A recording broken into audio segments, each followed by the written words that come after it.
Hey, Clay, welcome to the show. As a way of getting started, tell us about yourself. Yeah, thank you. I've watched your videos on LinkedIn for a long time and listened to your podcast. Yeah, I was definitely think two of the funniest things you've ever done are the stop following up video on LinkedIn and the forecasting for managers. I can't imagine that any that any sales rep or any manager can't listen to that and be like, yeah, I kind of done that a few times. So I love that. Like I said, I listened to your podcast and I was telling you a little bit ago, I'm not sure that I meet the high standards that your guests bring. They put a very high bar. So hopefully some of my, dumb sales guy wisdom might be able to help and I don't embarrass myself too bad. But I've got a pretty interesting, weird background. I started I actually studied philosophy and religious studies in college. So it's kind of a different background. I don't hear that too often in Sales was the perfect match, the perfect evolution. It makes me look at problems differently, and think a little bit differently. I think than a lot of other people. I kind of fell completely backwards out of college. I won't even go to that long story, and started selling farm and ranch real estate. Was pretty lucky and had some great mentors that I worked with. I sold a ranch to a guy that was a COO. He's still a great friend of mine, a mentor. We became friends, spent a lot of time together, and just kept hounding me about coming to work for him in the banking and mortgage world. Did that for a while, worked really hard on my craft and learned a ton from him. 2008, mortgages, banking, 2008. Perfect timing. Yes, it wasn't necessarily the best move, but spent a little bit of time there. He took off and moved up to Dallas, but I was lucky to find a home at ADP. Worked my butt off, had some great mentors there. Had to learn payroll. I mean, it's a complicated industry, and I guess they call it human capital management now. But I did pretty well, and learned a ton. Happened to get recruited by kind of an up-and-coming company back then named Paylocity, and it just seemed like a great opportunity. So I kind of took a risk, went there, and just was really lucky that I had, 5 or 6 incredible mentors from the top of the company to the down, just people that really were accepting of giving me time and pouring into me and putting up with all the questions I ask. And then 6.5 years ago, I was approached by Kevin Clayton. He's the owner of ProLiant. He's one of the most incredible men I've ever met. I mean, he has this incredible drive. He's got a great story. He's an ethical, moral man. And he's building this incredible company. And he has this really unique management style that is certainly not for everyone, but it allows for the right people to really thrive.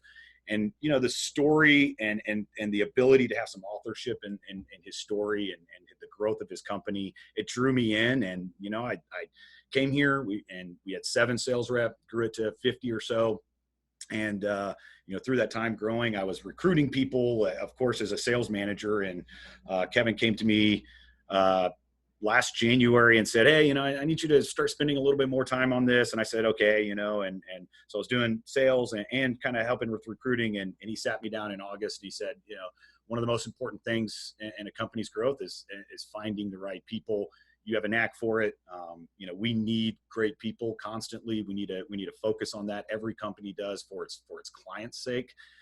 So he asked me in August to stop, selling technology and start, I kind of joke, selling people on this company. Yep.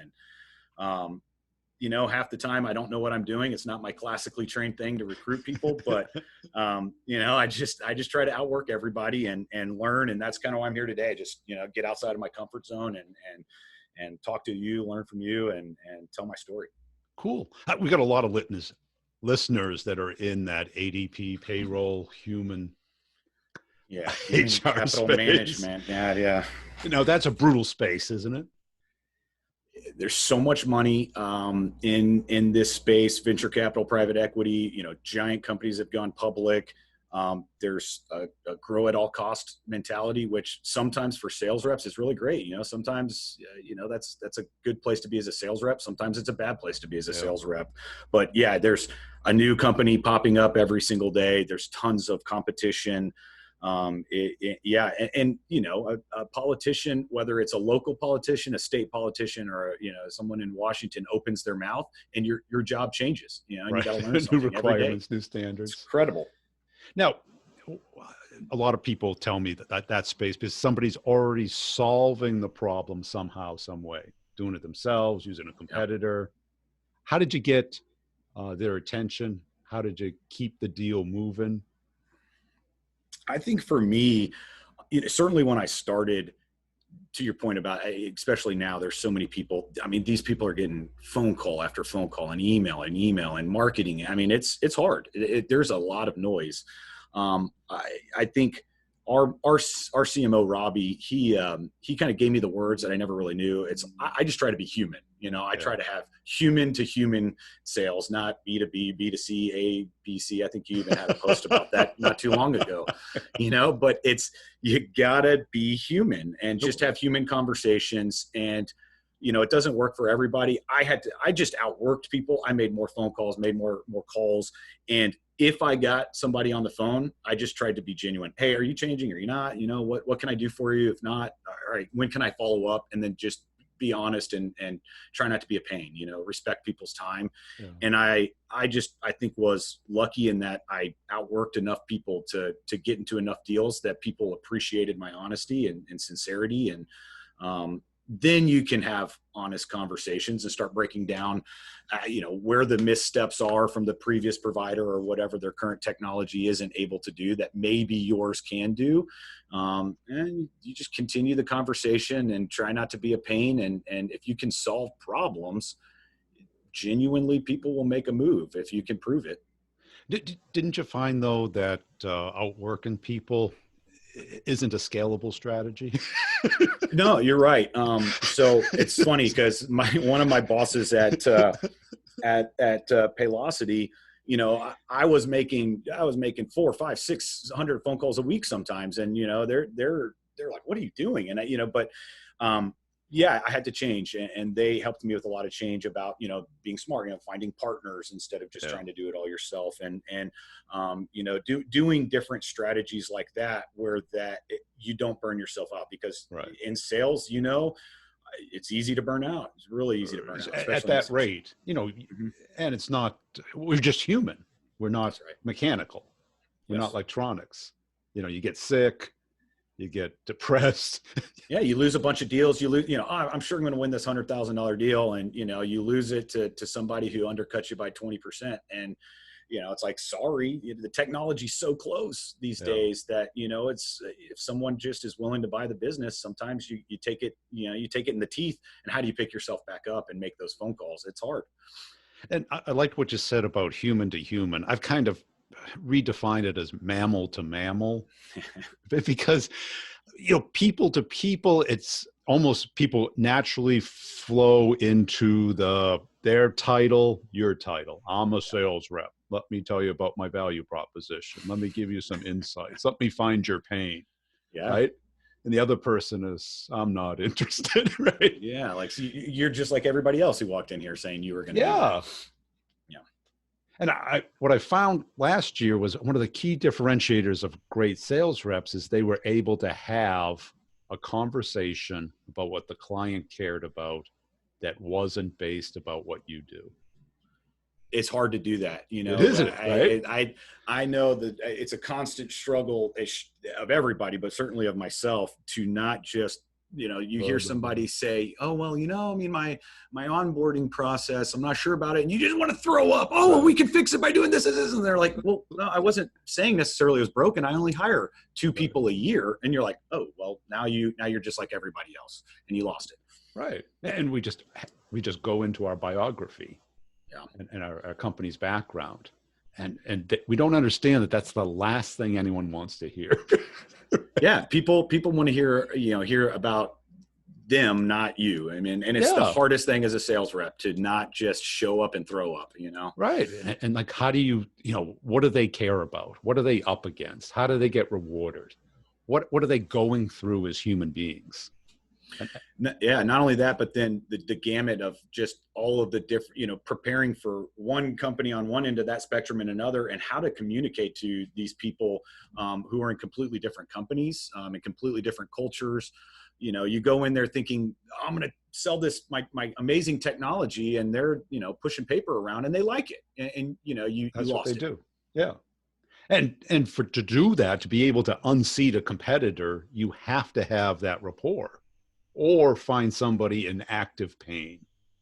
Or be the absolute cheapest bottom dollar, be willing to buy it, and that's just not, unfortunately, it happens a lot in this industry because of all the venture capital and private equity money and different things out there. But, it's that, I don't see how that's long-term scalable. And that's typically not a winning argument, because unless you're talking to the owner, Right. because in large B2B, it's not their money. Yeah. And right. There's a lot more risk in switching than there is in trying to save a few dollars. It's funny you say that, because I almost inevitably, it seems like that is the biggest detractor for most sales and my career is, I just don't want to do that again. You go through that implementation again. Right. Is it really truly going to solve that many problems? And Yeah. that's the question you got to get over. And that you have to have rapport, because they're sticking their neck out on the line, especially when they choose, if they're choosing ADP, I remember at ADP, I used to tell people all the time, like, oh, you're never going to get fired for hiring ADP, right? Say that to the, the controller, the payroll person. But you choose a smaller company like ProLiant. Whoa, well, what if it screws up? You're going to, and CEOs coming down and looking at you. So yeah, you got to overcome a lot, and there's got to be a lot of trust there. And if you put it into your world, or even my world, it's like Verizon's trying to get me to switch internet services from Comcast. They have faster service. It's cheaper. It's more reliable. But my whole business is based on the internet. Right. So 2 or 3 days without internet eliminates all those benefits. Right? Yeah. That's a great point. Great point. And they keep sending me offers and cutting the price. But what I really need is a technician to say, okay, give me 3 hours. If it doesn't work, we'll switch it back. Right. Yeah, that's a great point. Right. And it's that type of rapport and solving the real problem that people don't get as sales reps. And nobody's, to your point, who has asked you that question? Or who? No one. Nobody. No one. Well, and I think a lot of times, because marketing and sales gets together and I know this is the problem. These are the top 10 problems, and right. Maybe they are, maybe they aren't. But in your instance, nobody's asked you that, and therefore, and I would think a lot of people switching it. Well, you got to be home, and if it doesn't work, you can't watch TV that night. You can't surf the internet. When's it going to be working? And it all seems nice and easy until you try and do it. Right. So true. It's a lot. It's very similar almost in, taking it a little bit back to sales. It's very similar almost that to asking a sales rep to adopt some new strategy. I know I've watched a lot of your videos and talked to us like, if they don't understand the why and how it's going to benefit them, and, and they're willing to do the work, if they don't see it quickly, it's hard. Yeah. Now, what were some of your milestones from a sales skill development?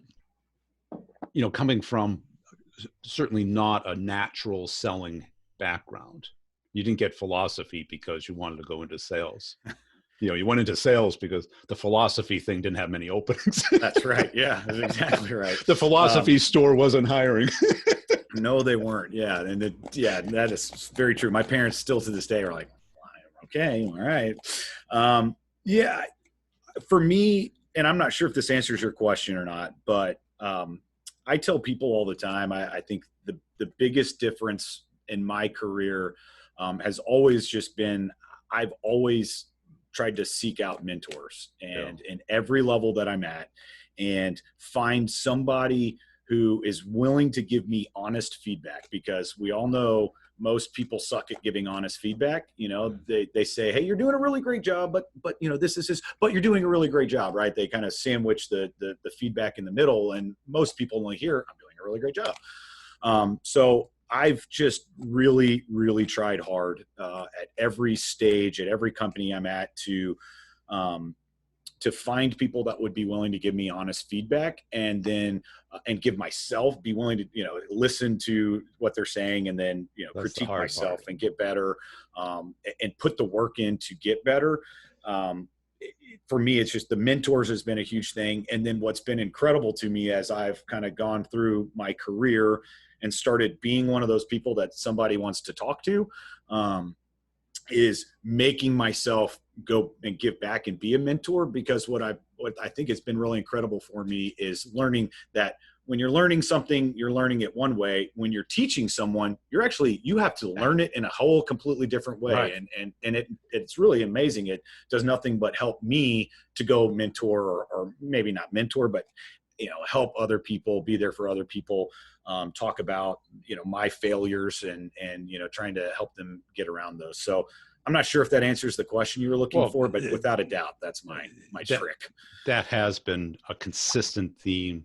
The challenge is accepting the feedback.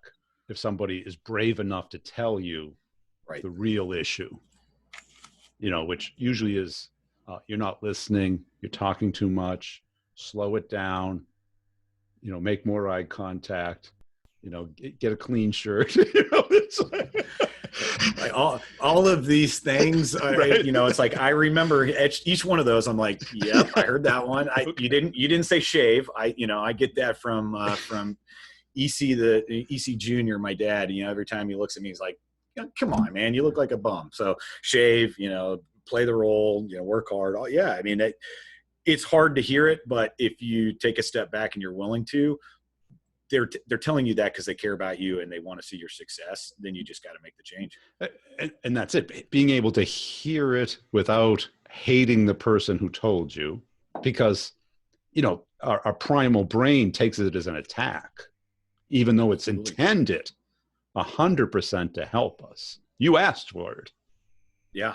But there's so many times I can look back and somebody was trying to give me that kind of guidance or mentorship. And, like I said, people are not very good at doing that. People suck at doing that. And, how do I look in this dress? Yeah. Yeah. So it's, you want the truth. When I hear that one, I just, hold on, I got a phone call. But it's actually, my wife is beautiful, by the way. She always gets she's listening. Yeah. Getting it and giving it, giving that feedback is hard, and trying to find a way to do it where people are willing to accept it. Doing it in a way like they understand that you care about them, but hearing it, I can't tell you how many times I've heard feedback and instantly for 2 weeks, I'm like, that person, they're a jerk, or, they don't, it's just so easy to spiral. So in sales, I call it spiraling. Push back. Spiral. Yeah. And you start blaming yourself, start blaming them, you start, and it just spirals out of control. And all of a sudden, you 2 weeks gone, like we talked about at the very beginning, shoot, I made 25 phone calls this week and you didn't even realize you just lost it. So, yeah. And that is the express lane to success. Getting feedback, especially when you're young. I was that's it. For me, I can absolutely look back on, just growing up and having a lot of good people growing up and coaches, but certainly when it came into business, Mitch, who was my boss when I was selling ranches, he spent time with me every day. Say this, don't say that, go here, read this book, learn about that.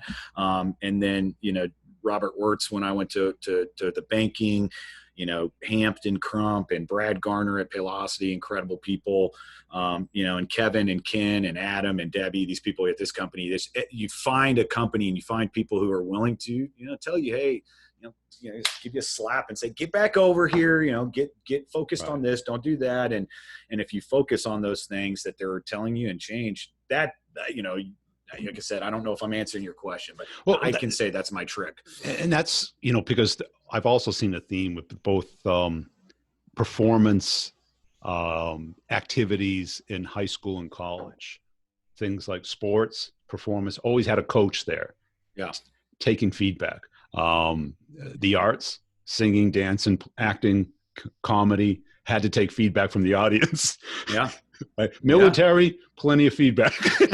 Right. Yeah, I was listening to one of your guys several weeks ago that he was coming. He was back on for the second time, and he was a Navy guy. That was a great podcast, the second one. And I can only imagine. I'm a big Jocko fan too, so when he was saying that, I was all on board.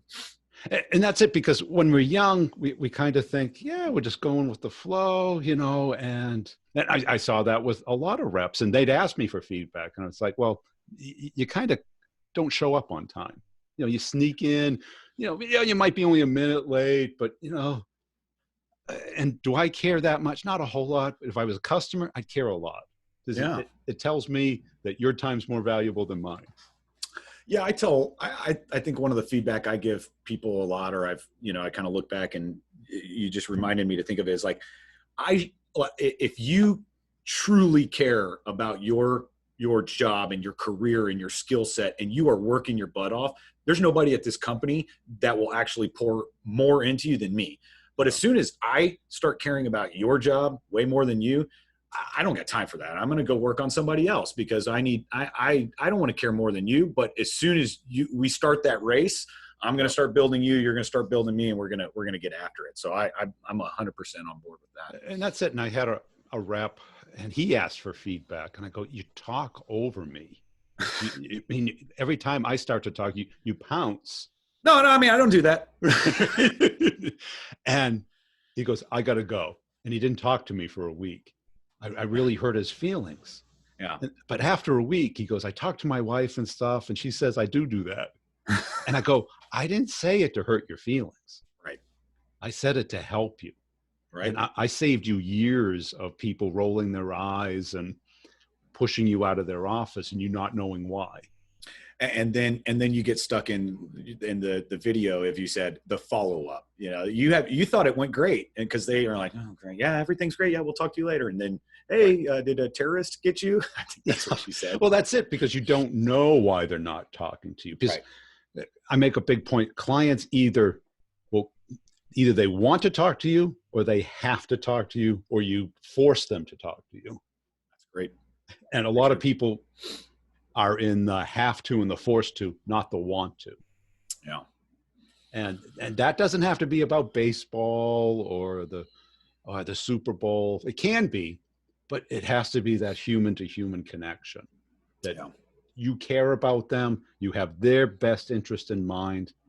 And that is a talent, and it's hard because management is pushing and pushing and pushing. It's hard. I think maybe one of the other ones is, I tell people, I feel like I have to tell people a lot, is you are never going to be really, really successful in your work life until you've got your personal life in order. If you've got a bunch of drama over there, spend time focusing on that. I've been, not to just say this because I was joking earlier about my wife, but I've got an incredible wife who, she is the CEO of our household. When I'm at work, I don't think about finances. I don't think about, are our kids being taken care of? I don't think about, what's going to be, do I got to clean this? And that's not, I don't say that as anything. She runs an incredible part. I'm able to be successful because I'm 100% when I'm here. I'm not 30% on this drama over here, 30% on this drama over here, and 40% on work. I'm 100% when I'm here. And I've noticed a lot of people, that's hard. That's really hard. Well, yeah, especially today when a lot of people work from home. Yeah. And I've had people, headhunters call me and go, "Oh, this person lives in this location. It's a resort location." I go, "Not interested." I go, "Why?" Or he says, "Why?" And I go, "Well, clearly they're living there because they want a lifestyle. This is not a lifestyle job." No. Yes. And if I need them there on Monday, that means they have to fly out on Sunday. And I bet they're not going to be happy about that. That's right. Yeah. And I think you make a great point, because it is a job. It's not a part-time job. Nope. No. And that is so true. Right. And people will have all this sympathy for this thing and that thing. And it's like, okay, but if you're crushing your number, you can pretty much work the job in. But until you got to do the job. That's right. That's right. Now, what was it like moving from like the payroll thing, which I think was pretty hard? And I'm sure recruiting's pretty hard too, because it's like you're in the middle between the hiring and the candidate. It's another, industry that's just, everybody's in payroll or everybody's a recruiter, seems like. But I'm still with the same company, so it's nice that I'm able to do it in a corporate setting rather than, trying to be on my own. I wasn't prepared, I think, as much for. There's a very, emotional side, obviously, of changing a job and convincing somebody to change a job and take that risk. And especially, if you're looking for top tier people, it takes a lot, you know, and I've gone through it a couple times. It's genuinely a professional divorce. You know, when I left Paylocity, I still to this day remember second guessing decisions for months and months and months, and you know, missing my friends and missing my colleagues and all these different things. And so, you know, dealing with people's emotions has been a really interesting one. Trying to be different, you know, it's a lot the same, but it's a lot different in sales. But, you know, trying to I try to think, what would I want somebody to say? And you know, I read all these recruiting messages that people have sent me over the last 10 years. And I'm like, God, 98% of them are the exact same. And so trying to come up with something that's honest and then, you know, convincing people to give me time. I mean, it's hard, you know, time is money, and, you know, it's trying to convince people that I guess that maybe the best way to put it is the best salespeople. One of the reasons they're the best at selling what they're selling is they believe they're at the company that has the best thing out there. You know? You're not going to, how can you be great if you don't think that your company is great? Right. So you have to overcome this inherent thing to say, well, I know your thing is great, but maybe this thing over here is greater. And, it's just like sales, but you know, now there's this whole emotional side of it, and you know, wives and kids, and you know, and all of that stuff come into play. And man, it's complicated to manage all of that virtually. See, I mean, during my career, I think one of the few things I did really smart was befriend 2 or 3 great recruiters. Wow.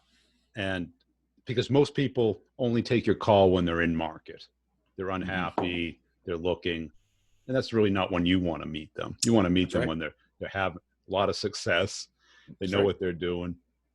And what I did was I befriended them. If I wasn't in market, I go, who are you looking for? What type of person are you looking for? Okay, here's 3 people. And all of a sudden they were like, whoa.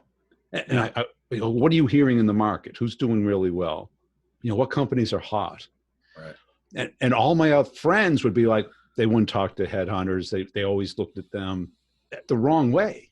Right. But when I was in market, I called these guys up and they would sell me as opposed to create the beauty contest for their client. And I would ignore the ones that would, okay, I'm going to put 10 people in front of the hiring manager. Yeah. I'm like, yeah, I'd love to be one of the 10. No, you're like, I mean, you hit 2 things. Absolutely. So one, turning a passive candidate into an active candidate. That's the people generally we want, right? You know, we want, like you said, we want the 3 times President's Club person, and convincing that person to become an active candidate is hard. And then on top of that, as soon as they become an active candidate, guess how many other companies they're talking to, right? So that's a hard part of it. But then the other part of what you were saying, as far as, you know, there are a lot of, I think, really, you know, just like in any sales position, there's a lot of crappy headhunters out there that's, you know, they give us a bad name. I mean, I got a message. It's funny. I got a message the other day from a headhunter that basically, you know, if you read between the lines, you could go on LinkedIn, type in these, you know, talent, the kind of the parameters of this person. And he was like, I'm moving this person from this company, named it without putting that person's name, found the guy's name in 5 minutes. It's like, you just outed that person to anybody you sent this message to. That's so rude. Why would you, you know, it's like, that gives us a bad name. So yeah, I think you're right. Finding the right relationships. And I think I've been, you know, I've got a lot of, it's been funny just from 10 years in this payroll industry. You know, I'm connected with a lot of people. I've messaged a lot of people for a lot of times. And even today, you know, today's my birthday, and a lot of people who I've been messaging for years and years and years who, you know, sometimes they answer, sometimes they don't. You know, I've been really, it's been really cool to see just the outpouring of messages on LinkedIn today from people that I've been recruiting. It's like, hey, I always appreciate your positivity and the messages that you send, and your tenacity, and you're not a pain in the ass, but you still do it the right, you know. So, you know, it's hard to walk that line of, you know, pleasantly persistent and, you know, pain in the butt. And I think a lot of salespeople don't understand the value of having a consistent relationship with a recruiter, because the interview, you know, you get an hour, Right. And most of it's about the handshake and the emotional reaction. Yep. You know, would I like to have a beer with this person? Which is, who cares? It's like, is the Right. person going to be able to sell? That's right. And the recruiter can do that. They can explain why this person is the right match. That's right. Outside of that hour, they can be the social proof. They could be the trusted advisor, the coach.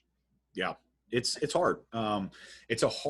That's another part of what's hard about this is, to not to be biased too much for the candidate, and not, you want to coach them and you want the right people. But at the same time, in my position, I still work for ProLiant, right? So my loyalties will always be with ProLiant versus the candidate. But those great candidates, you're right. They're the ones that you want to say, okay, here's what you need to know about this person. Yep. Make sure you're communicating, your background that we've talked about. Make sure you're communicating more about this, less about this, and it makes a big difference. And there's tons of people. It's funny. There's, going back to trying to mentor people, there's often that when I do interviews, if it's a no for me, and people ask me at the end, which I always think is kind of cheesy, like, hey, is there any reason why you're not going to move forward with me? Most people are not going to answer that question. They're like, yeah, I'll get back with the hiring manager, right? That's the common answer from recruiters, right? But I'll tell people honestly, if it's a no, I'm just like, well, here's the no. Here's the reasons to know. Here's my feedback on maybe what you need to do to get to that next level. Yeah. And I have people following up from me. We've hired people here that 4 years ago I said, look, you're not ready yet. You need to go get 1 or 2 years in industry experience. You do that, you have a home here. Go crush it for 12 to 16 months. Email me and let's get after it, and I'll pay you more money. And we've hired a couple people that have done that. And so yeah, if they'll be honest, those people are worth keeping in touch with. And that was critical in my interviewing skills, because I was selling to software developers and CIOs. Now, if you act like a salesperson in front of those people, you get nowhere. Mm-mm. They want to talk slow and technical, and they don't want to be pushed or hyped. So I would go into the interview with that same personality. And the recruiter says, Brian, you got to amp it up. Go get a venti coffee. I go, really? That's what you heard? They said? Yeah, you got to be more salesy. And I was like, okay. And once I did, I'd get all the offers. Huh. And it was that feedback. It was contextual. Yeah. I didn't apply it to what I was selling, but I did apply it during that interview process, which is a very different sale than probably what most people are selling. Right. And a lot of people aren't used to it because they're used to a certain type of sales call, and the recruiter can coach you on that. This is what the manager wants to hear. They want to hear numbers, or they want to hear deal size, or they want to hear a 90-day plan, or this is what they don't want to hear. Right. Your office dog policy, your comfort ferret, your yeah, we've had a few of those. Yeah. Your kombucha flavor. Yeah. Do you have a ping pong table? Your half birthday. Yeah. Oh, that was another good one. Yeah. Cool. Hey, I appreciate your time today. What type of salespeople, is it salespeople you recruit, or is it others? I recruit everything, but yeah, I mean, sales.